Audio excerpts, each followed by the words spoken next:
बच्चों, आज हम पढ़ेंगे कक्षा 8 सामाजिक अध्ययन के अंतर्गत संसाधन एवं विकास विषय का दूसरा पाठ। आप देख सकते हैं बच्चों, ये है आपका दूसरा पाठ। भूमि, मृदा, जल, प्राकृतिक वनस्पति और वन्य जीवन संसाधन। हम आपको बताएंगे इस पाठ से संबंधित प्रश्नों के उत्तर। लेकिन याद रहे बच्चों, इससे पहले आइए देख लेते हैं एक झलक इस पाठ की। आप इस पाठ को चाहे यहाँ से पढ़ें और चाहे अपनी पाठ्य पुस्तक से, लेकिन एक बार पाठ को जरूर पढ़ लें बच्चों, ताकि आपको पूरा पाठ अच्छे से समझ आ जाए और यहाँ पर जो आपको प्रश्नों के उत्तर बताए जाएंगे उन्हें भी आप अच्छे से समझ सकें। तो बच्चों देख रहे हैं ना आप, ये है आपका दूसरा पाठ, संसाधन और विकास विषय का दूसरा पाठ। इसी प्रकार आप चाहें तो अपनी पाठ्य पुस्तक से भी इस पाठ को पढ़ सकते हैं। इसके बाद बच्चों, जैसे ही यहाँ पर ये पाठ समाप्त होता है, हम आपको बताएंगे इस पाठ से संबंधित प्रश्नों के उत्तर। तो आप लगातार देखते रहें वीडियो और जुड़े रहें हमारे साथ। यदि अभी तक आपने चैनल को सब्सक्राइब नहीं किया तो चैनल को सब्सक्राइब अवश्य कर दें, क्योंकि यहाँ पर आपको सामाजिक अध्ययन के सभी पाठों के प्रश्नोत्तरों के साथ साथ कक्षा 8 हिंदी वसंत और हिंदी व्याकरण भी पढ़ने को मिलेगी और हिंदी वसंत और हिंदी व्याकरण से संबंधित वीडियो आपको देखने को मिलेंगे। तो आप लगातार देखते रहें वीडियो और जुड़े रहें हमारे साथ। चैनल को सब्सक्राइब अवश्य कर दें, बेल आइकन भी दबा दें बच्चों, ताकि आपको प्रत्येक आने वाली नई नई वीडियो की नोटिफिकेशन भी मिलती रहे। और चैनल को लाइक शेयर सब्सक्राइब करना ना भूलें, ताकि आपके फ्रेंड्स और जो भी सहपाठी होंगे बच्चे सभी जो है यहाँ से प्रश्न उत्तर देख सकते हैं।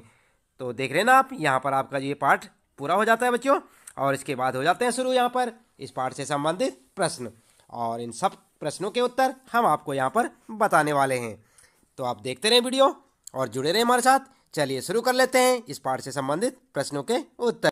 अभ्यास प्रश्न उत्तर से, और सबसे पहला प्रश्न है बच्चों आपका, निम्न प्रश्नों के उत्तर दीजिए।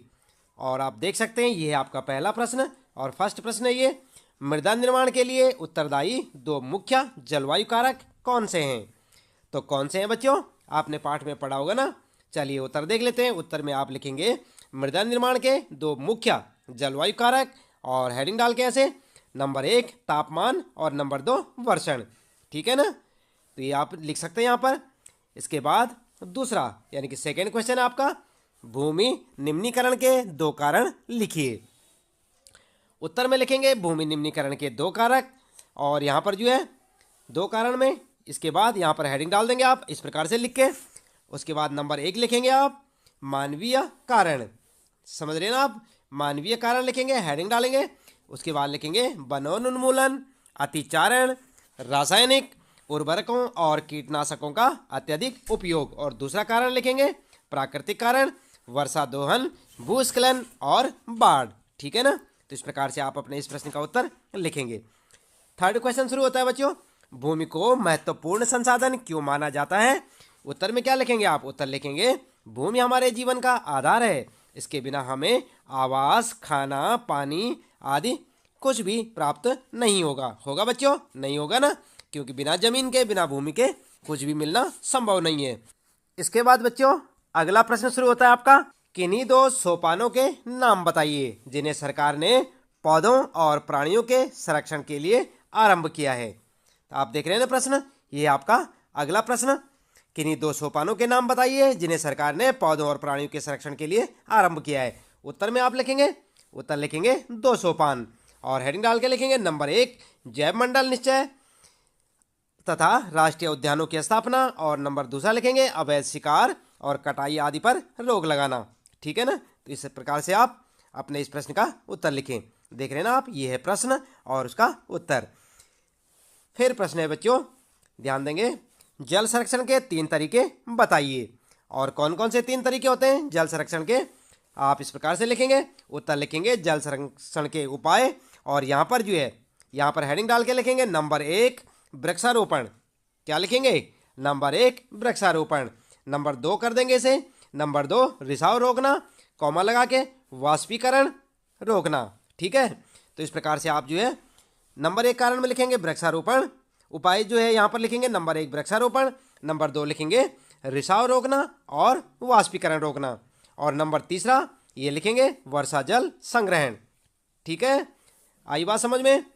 जल संरक्षण के उपाय में क्या लिखेंगे, नंबर 1 पे लिखेंगे आप वृक्षारोपण, नंबर 2 पे लिखेंगे रिसाव रोकना और लिखेंगे यहाँ पर और वाष्पीकरण रोकना, और नंबर तीसरा लिखेंगे वर्षा जल संग्रहण। तो याद रखें बच्चों, इसी प्रकार से आप लिखें। अब इसके बाद प्रश्न शुरू होता है बच्चों। दूसरा प्रश्न यहाँ पर सही उत्तर को चिन्हित कीजिए, यानी कि आपने क्या करना है, सही का चिन्ह लगाना है सही ऑप्शन पर। और फर्स्ट है आपके लिए निम्नलिखित में से कौन सा कारक मृदा निर्माण का नहीं है। और ये 3 ऑप्शन आप देख सकते हैं, आपने पाठ तो पढ़ ही लिया होगा। तो इन तीनों में से आपको सही कौन सा लगता है, समय नंबर 1 समय, मृदा का गठन नंबर 2, या जैव पदार्थ। तो क्या क्या गया यहाँ पर दे रखे 3 ऑप्शनों में से आपने सही ऑप्शन पे चिन्ह लगाना है। चलिए उत्तर बता देते हैं आपको। आप लिखेंगे मृदा का गठन, यानी कि ये वाला ऑप्शन आपका सही है। तो आप जो है इस पे ध्यान देंगे, इसी पे आप जो है सही का चिन्ह लगाएंगे, ख वाला मृदा का गठन। अगला प्रश्न है बच्चों सेकंड, इसमें निम्नलिखित में से कौन सी विधि तीव्र ढालों पर मृदा अपरदन को रोकने के लिए सर्वाधिक उपयुक्त है।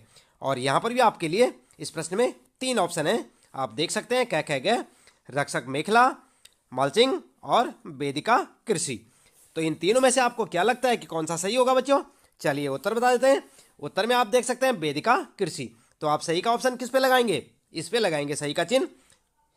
ठीक है, तो यहाँ पर जो है ये गए ऑप्शन है आपका, याद रखेंगे कौन सा है, गए ऑप्शन है ये आपका, और यही जो आपका सही होगा। तो उत्तर लिखेंगे वेदिका कृषि। अगला प्रश्न है बच्चों, ध्यान दें, निम्नलिखित में से कौन सा प्रकृति के संरक्षण के अनुकूल नहीं है। और यहाँ पर जो है कै वाला है, जब आवश्यकता न हो तो बल्ब को बंद कर देना चाहिए। ख है, जब नल का उपयोग के बाद तुरंत बंद कर देना चाहिए, यानी कि नल को उपयोग के तुरंत बाद बंद कर देना चाहिए। और ग है यहाँ पर खरीदारी के बाद पॉलीपैक को नष्ट कर देना चाहिए। तो क्या लगता है आपको, इन तीनों में से ये है क और ये है ख और ये है ग, इन तीनों में से कौन सा ऑप्शन सही है। आप ध्यान दें, उत्तर में लिखेंगे आप ग वाला ऑप्शन बिल्कुल सही है, खरीदारी के बाद पॉलीपैक को नष्ट कर देना चाहिए। तो आप इस पे जो है सही का चिन्ह लगाएंगे। ठीक है, ये आपका प्रश्न था यहाँ पर, और सही ऑप्शन है आपका ग वाला, आप देख सकते हैं। इसके बाद बच्चों अगला प्रश्न यहाँ पर तीसरा प्रश्न है, निम्नलिखित का मिलान कीजिए। आप अपनी पाठ्य पुस्तक में देख सकते हैं बच्चों, यहाँ पर आपको हल्का थोड़ा दिख रहा होगा, तो आप अपनी पाठ्य पुस्तक से देखें, इसका मिलान करना आपने। तो ये जो यहाँ पर जो दे रखा है, इन दोनों को जो है आपने मिलाना है इस प्रकार से। तो कैसे मिलाएंगे आप, उत्तर में देख सकते हैं आप, यहाँ पर उत्तर ये है आपका भूमि उपयोग के साथ मिलाएंगे, भूमि का उत्पादनकारी उपयोग, और ह्यूमस के साथ मिलाएंगे ऊपरी मृदा पर निक्षेपित जैव पदार्थ, चट्टान बांध पर मिलाएंगे मृदा अपरदन को रोकना, और कृषि योग्य भूमि के साथ मिलाएंगे कृषि के लिए उपयुक्त भूमि। तो ये होगा आपका उत्तर, देख रहे हैं ना आप, इस प्रकार से आप मिलान करेंगे, ये सही मिलान है आपका, यहाँ से आप लिख सकते हैं। चौथा प्रश्न है बच्चों, निम्नलिखित कथनों में से सत्य अथवा असत्य बताइए। सत्य है तो उसके कारण लिखिए। ध्यान दें आप कि पहले तो आपने सत्य असत्य बताना है, यदि आपको लगता है कोई सत्य है तो उसका कारण भी आपको बताना है। चलिए देख लेते हैं प्रश्न। फर्स्ट है, भारत का गंगा ब्रह्मपुत्र का मैदान अत्यधिक आबाद प्रदेश है। तो क्या ये सत्य है बच्चों, उत्तर में देख सकते हैं आप, बिल्कुल सत्य है, सत्य है ना। उत्तर आप इसी प्रकार लिखेंगे सत्य, और फिर लिखेंगे कारण, और जो हेडिंग डाल के लिखेंगे कारण क्या है, नंबर 1, यह मैदान अत्यधिक उपजाऊ है जिसके कारण अधिक जनसंख्या का भरण पोषण कर सकता है। दूसरा कारण है, इस मैदान की जलवायु मानवीय गतिविधियों के अनुकूल है। और तीसरा कारण है बच्चों, यह मैदान समतल है जिसके कारण यातायात के साधनों, नगरों तथा उद्योगों का विकास हुआ है। तो इस प्रकार से आप जो है पहले का जो है आंसर लिख सकते हैं। सेकंड क्वेश्चन देखें बच्चों, भारत में प्रति व्यक्ति जल की उपलब्धता कम हो रही है। तो ये सत्य है या असत्य है, इसका क्या कारण है, ये सब आपको लिखना है। तो जल की कमी तो हो रही है, आप भी जानते हैं, तो ये क्या है, सत्य है। और कारण क्या है बच्चों, कारण में लिखेंगे आप नंबर 1, भारत की जनसंख्या तेजी से बढ़ रही है।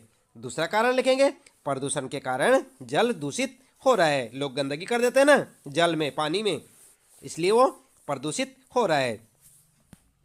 इसके बाद तीसरा प्रश्न है बच्चों, तटीय क्षेत्रों में पवन गति रोकने के लिए वृक्ष कतार में लगाए जाते हैं, जिसे बीज की फसल उगाना कहते हैं ना बीज की फसल, यानी कि एक पौधा, दूसरा पौधा, तीसरा पौधा, चौथा पौधा, ऐसे कतार में लगाए जाते हैं पौधे, और इन्हें क्या कहते हैं, बीच में खेती होती है, फिर इस साइड में जो है पौधे लगे होते हैं ना चारों तरफ से।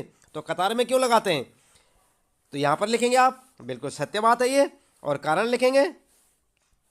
कारण ये है कि पवन गति को रोकने के लिए वृक्ष कतारों में लगाए जाते हैं, ताकि जो हवाएं, तेज हवाएं चलेंगी, उनसे क्या होगा, उनका प्रेशर थोड़ा कम हो जाएगा, ताकि मृदा का अपरदन कम हो, यानी कि मिट्टी उड़े नहीं। ठीक है ना, तो इस प्रकार से आप लिख सकते हैं। अगला है बच्चों, ध्यान देंगे, मानवीय हस्तक्षेप और जलवायु परिवर्तन परितंत्र को व्यवस्थित रख सकते हैं। ये सत्य है या असत्य है, तो इसको लिखेंगे आप असत्य। ठीक है, तो इस प्रकार से आप अपना उत्तर लिखें। अब बात करते हैं बच्चों, यहां पर पांचवा प्रश्न आता है क्रियाकलाप, यानी कि आपके लिए एक्टिविटी से संबंधित प्रश्न है। इनके उत्तर आप स्वयं से लिखेंगे, केवल आप जो है प्रश्न को समझें और उत्तर में क्या लिखना है इसे आपको डिसाइड करना है। तो यहाँ पर जो है क्रियाकलाप से संबंधित प्रश्न में आता है, भूमि उपयोग प्रतिरूप के परिवर्तन के लिए उत्तरदायी कुछ और कारणों की चर्चा कीजिए। तो आपस में चर्चा कीजिए बच्चों आप, क्या आपके स्थान पर भूमि उपयोग प्रतिरूप में कोई परिवर्तन हुआ है, अपने माता पिता बड़े लोगों से पता कीजिए। आप निम्नलिखित प्रश्नों को पूछकर एक साक्षात्कार ले सकते हैं। और क्या क्या प्रश्न पूछ सकते हैं आप अपने घर में, अपने बूढ़े बुजुर्ग बड़ों से, या अपने आसपास के लोगों से क्या क्या प्रश्न पूछेंगे, आप इस टेबल के अंदर या इस तालिका के अंदर से देख सकते हैं, और ये प्रश्न आप पूछेंगे। जैसे कि यहाँ पर जो है लिखा हुआ है, स्थान जब आपके दादा दादी 30 वर्ष की आयु में थे, और जब आपके माता पिता 30 वर्ष की आयु में थे, आप क्यों सोचते हैं कि ऐसा हो रहा है, क्या सामान्य क्षेत्र और खुले क्षेत्र विलुप्त हो रहे हैं। तो इन सारे प्रश्नों के उत्तर कहाँ लिखेंगे आप, इन जगह पे जो खाली जगह दे रखी है, यहाँ पर आप स्वयं से लिखेंगे। किनसे, अपने घर में बड़ों से पूछ के। आगे देखते हैं, आपने जो तालिका पूरी की है उसके आधार पर भूमि उपयोग प्रतिरूपों का एक चित्र बनाइए। आप उसका चित्र भी बना सकते हैं, जिन्हें आप 20 वर्ष बाद अपने पड़ोस में देखने की कल्पना करते हैं। आप क्यों सोचते हैं कि वर्षों बाद भूमि का उपयोग बदल जाता है। तो आप समझते हैं ना, पहले भूमि का उपयोग केवल कृषि कार्यों के लिए होता था, आजकल क्या हो रहा है, बड़े बड़े कारखाने बन रहे हैं, फैक्ट्रियां बन रही हैं, कंपनीज बन रही हैं, और साथ ही साथ क्या हो रहा है, अलग तरह की व्यापारिक फसलें उगाई जा रही हैं। तो आप समझ सकते हैं कि 20 वर्ष बाद जो है कृषि भूमि जो होगी उसका उपयोग और कुछ बदल सकता है। तो उसके आधार पर आप लिख सकते हैं। तो बच्चों, इसके साथ ही इस पाठ से संबंधित प्रश्नों के उत्तर यहाँ पर समाप्त होते हैं, और इस प्रश्न का उत्तर आप अपने हिसाब से स्वयं से लिखेंगे, याद रखेंगे बच्चों। और इसी प्रकार लगातार अपने सभी पाठों के प्रश्न उत्तर जानने के लिए जुड़े रहिए हमारे साथ, लगातार देखते रहे वीडियो। अभी तक यदि आपने चैनल को सब्सक्राइब नहीं किया, आप पहली बार चैनल में आए हैं, तो आप चैनल को सब्सक्राइब करना ना भूलें, बेल आइकन भी दबा दें, ताकि आपको आने वाली प्रत्येक वीडियो की नोटिफिकेशन भी मिलती रहे। और इसी प्रकार सामाजिक अध्ययन के सारे पाठों के प्रश्न उत्तरों के साथ साथ कक्षा 8 हिंदी और हिंदी व्याकरण, हिंदी वसंत और हिंदी व्याकरण के सभी प्रश्न उत्तर की वीडियो आपको इस चैनल में मिल जाएगी। इसलिए आप चैनल में जाकर देखें और सभी पाठों की प्लेलिस्ट देखें बच्चों, और उन पाठों को पढ़ें, उनके प्रश्न उत्तर अपनी नोटबुक में नोट करें, और अच्छी सी परीक्षा की अपनी तैयारियां करें। तो बच्चों, मिलते हैं फिर अगली